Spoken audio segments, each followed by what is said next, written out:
So my name's Emma. I'm from Washington originally, and I went to school at Western Washington University in Bellingham.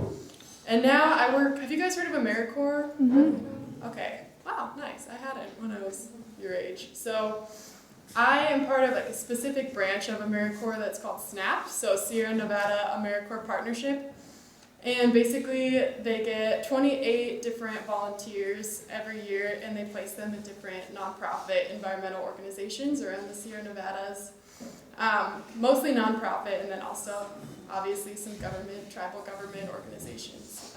This position and then one other one are the only ones that involve working for the tribe. So I'm the Bishop Paiute Tribe's Conservation Open Space Area Education Coordinator, which is a long title, but yeah, so the Conservation Open Space Area is what I'll be walking out and showing you guys. Does anyone have any questions about SNAP or AmeriCorps or anything before I start?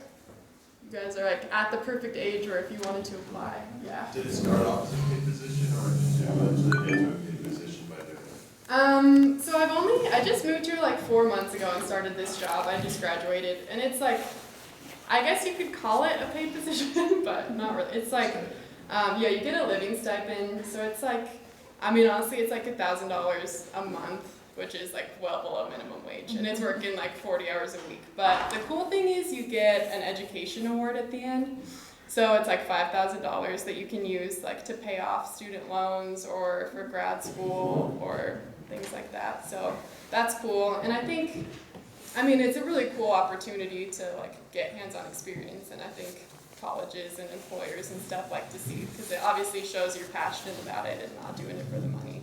I'm hoping they'll like to see it. Yeah. How long of a program is it? Like how long are you It's 11 months. Okay.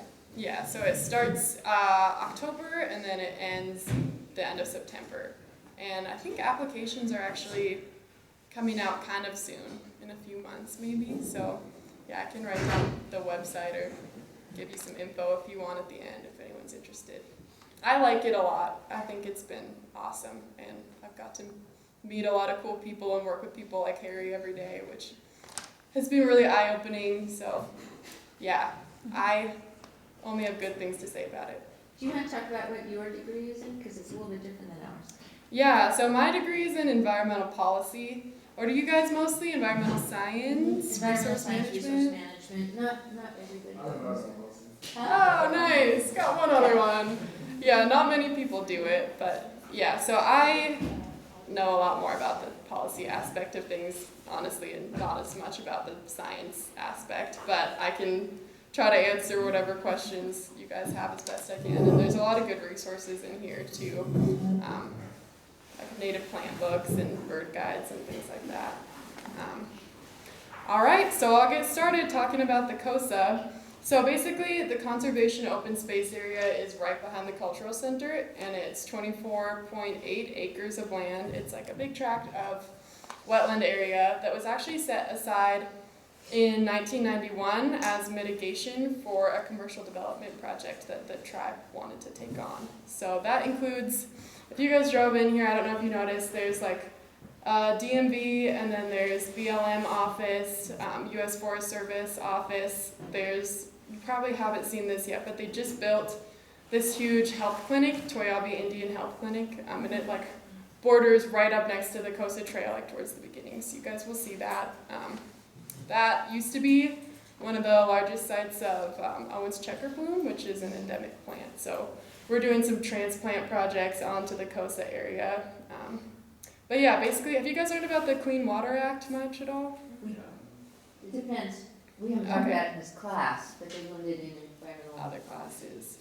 Okay, cool. So it's basically, yeah, this is wetland mitigation, which is under Section 404 of the Clean Water Act. So they had to get permission from the Army Corps of Engineers because they basically have control over all navigable waters in the U.S. So they got this, it's called the nationwide permit, and it authorizes people to dredge and fill wetland area if there's no real reasonable alternative and it's not going to do any amount of real significant damage to the water quality in the U.S. as a whole.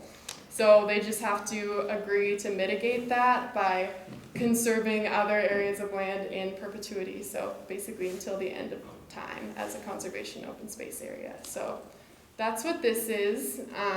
And yeah, they agreed that for every 1 unit area of development, there would be 3 unit areas of mitigation. So that's how they came up with 24.8 acres. Yeah. The law only requires a 1-to-1 though, right? But I'm not sure about that. Yeah, the law, I think it's just 1-to-1, but a lot I was kind of maybe, that could be like, I think it's maybe case specific. Dulce and Chris, we talked about it in our class last semester. We was talking about that. Okay, yeah, does anyone have anything to add about that?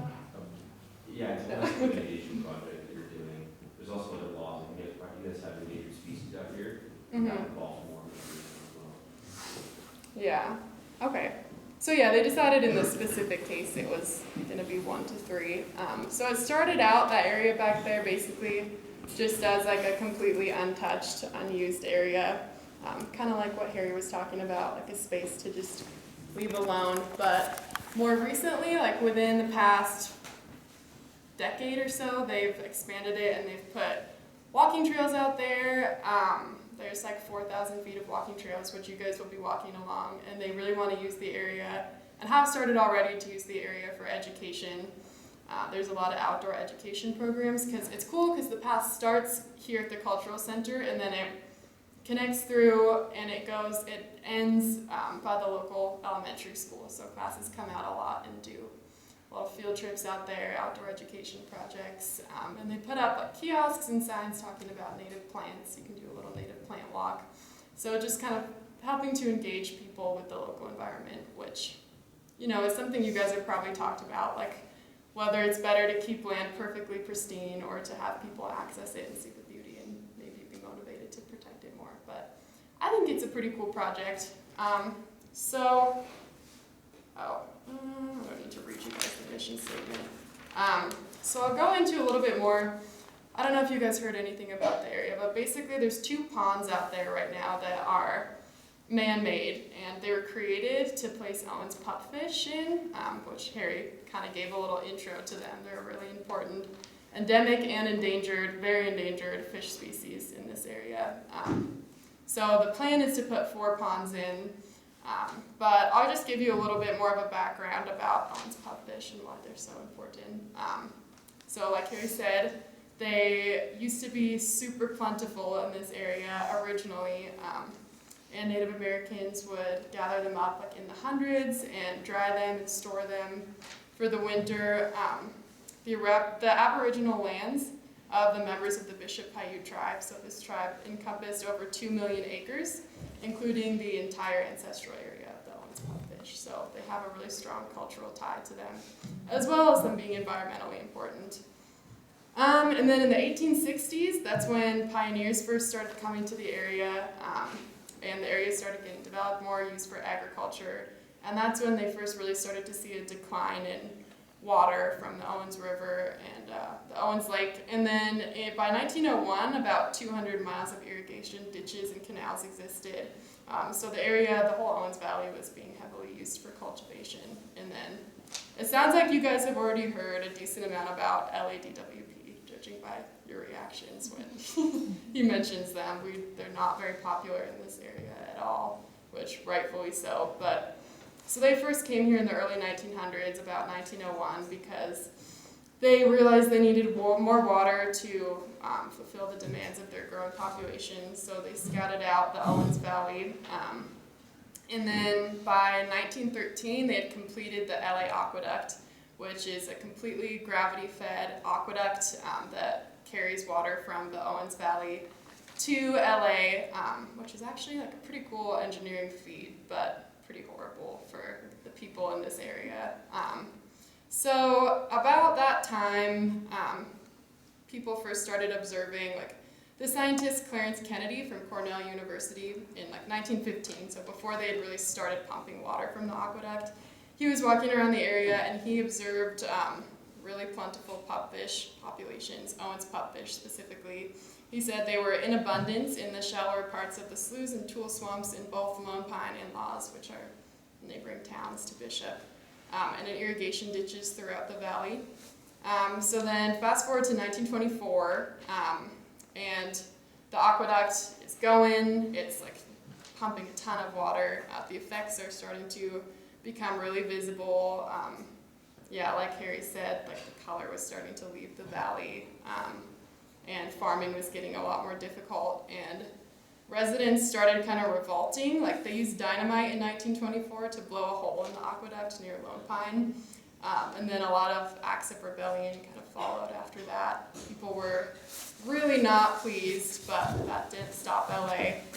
And then by 1926, the Owens River was mostly dry, Owens Lake was mostly dry.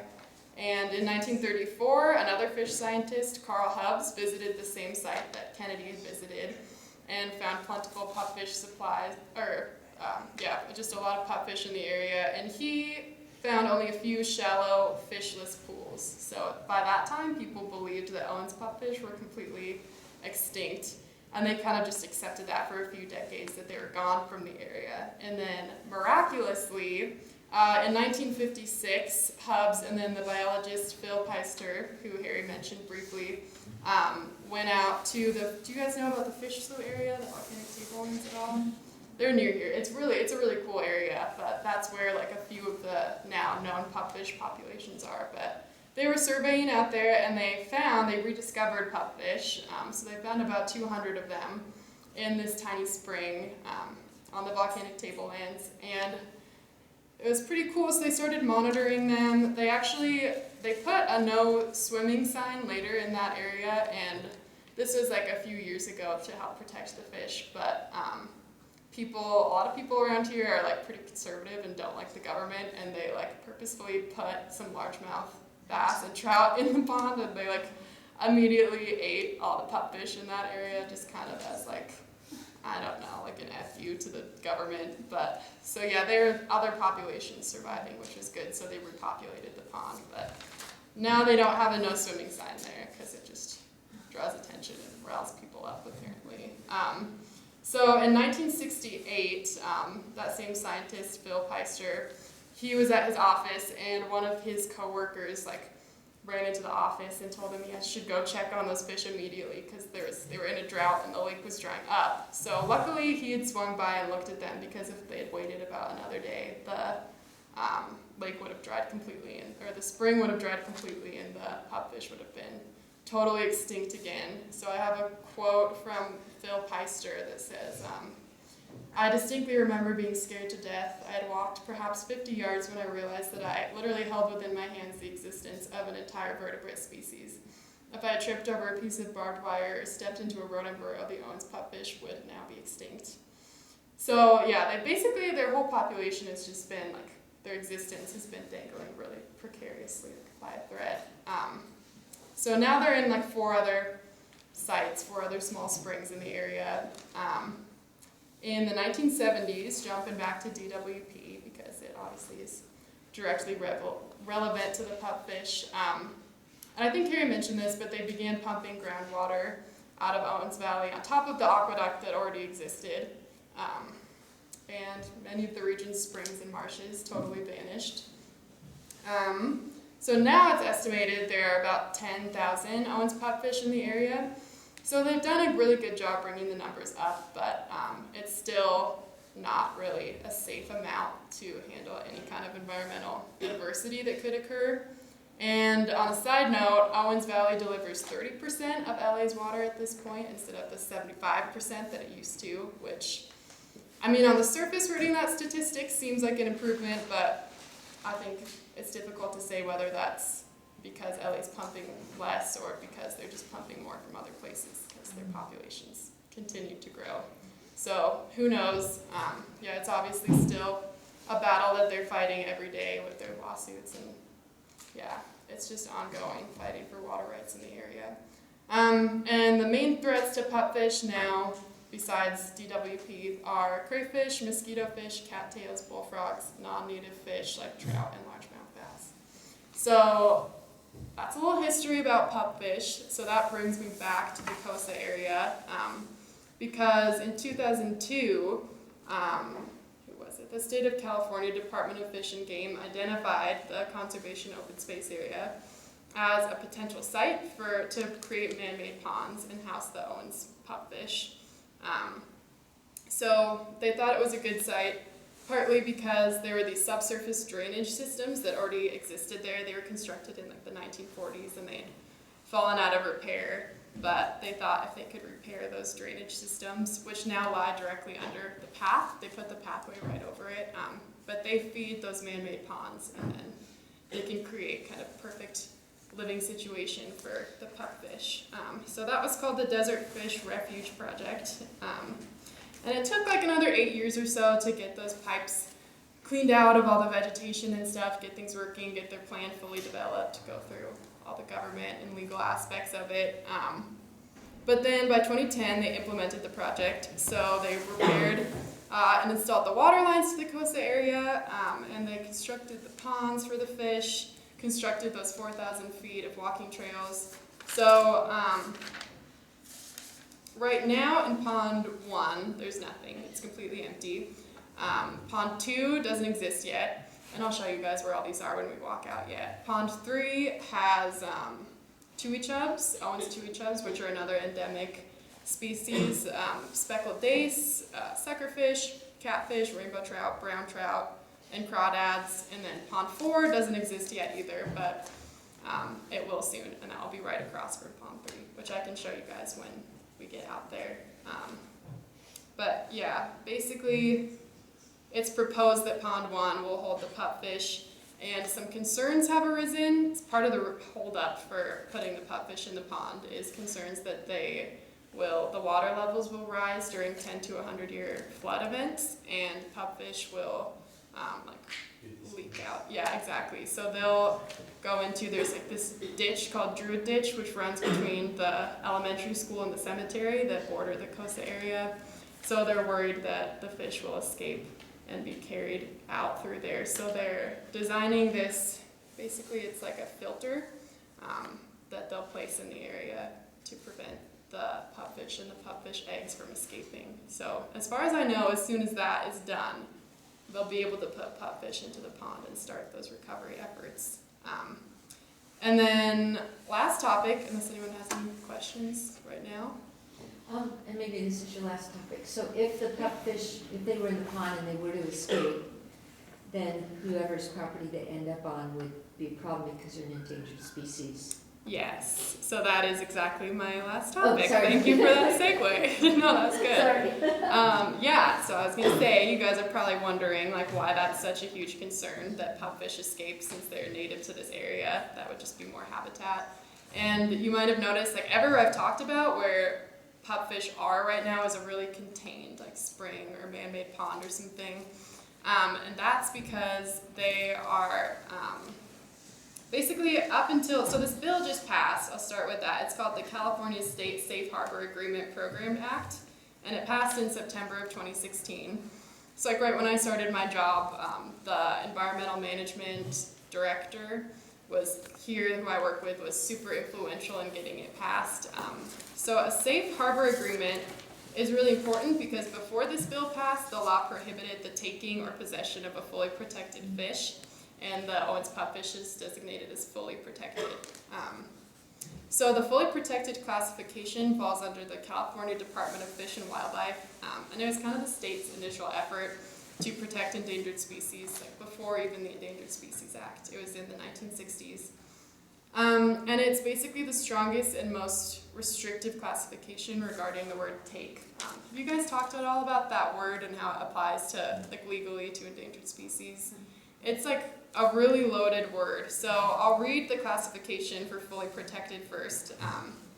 May not be taken, this is referring to like an individual species, may not be taken or possessed at any time, and no licenses or permits may be issued for their take except for collecting these species for necessary scientific research and relocation of bird species for the protection of livestock. And then the definition of take in there is to harass, harm, pursue, hunt, shoot, wound, kill, trap, capture, or collect, or to attempt to engage in any such contact. And then going even beyond that, an incidental take is a take that results from these activities that are otherwise lawful. So basically, like, how that has been interpreted is that if anyone who has pupfish, even like whether or not they're aware of it, like on their individual property, or like LADWP owns most of the water, so if they have pupfish swimming in that water and they do any kind of activity that could harm the pupfish, that can result in legal action. Like that could result in jail time. So people are really terrified to have pupfish like anywhere on their water, on their land, because they're so concerned about the legal actions. So it's interesting because it's like basically such a restrictive law, and it was aimed at giving them ultimate protection, but it's kind of like hindered their population as a species, I think, because it gives them so much less viable habitat now. So an example of that is this cattle rancher named Gary Giacomi. So he lived near this area called Warm Springs, which was created by the DWP at the request of that scientist, Bill Pilsner, and it was created as a pupfish refuge. So it was like this big canal basically, and the water drained into his cattle grazing area. So he would periodically clear that ditch of invasive plants like cattails and bulrush, which they drown out native, like they overwhelm the native plants, and they make it a lot worse of a habitat for pupfish. So by doing that, he was actually helping the pupfish. No one did studies on that, but just common sense would say, like, they can survive better when non-native species are gone, and then the water could flow to his cattle grazing area. So it was basically like a win-win, everyone was happy. And then one day, a warden from the Department of Fish and Game saw Gary doing this and told him that he could go to jail for what he was doing, and really freaked him out and upset him. So he had to stop clearing that area. And he said, there's a quote from him, "The pupfish didn't stand a chance. We protected them into oblivion," which I think is pretty wise. So that's why a lot of people, Harry was involved in this too, and like I said, my boss was involved in this, in getting this safe harbor agreement signed. And what that does is allows individual landowners to do work that might disrupt an individual member of the population, as long as the overall numbers for that species, so for Owen's pupfish, are the same as they were when it started or higher. So just a little more reasonable, a little less restrictive. So that's for the whole Owens Valley now. The Safe Harbor Agreement applies to Owens pupfish, which I think is pretty cool. I think that's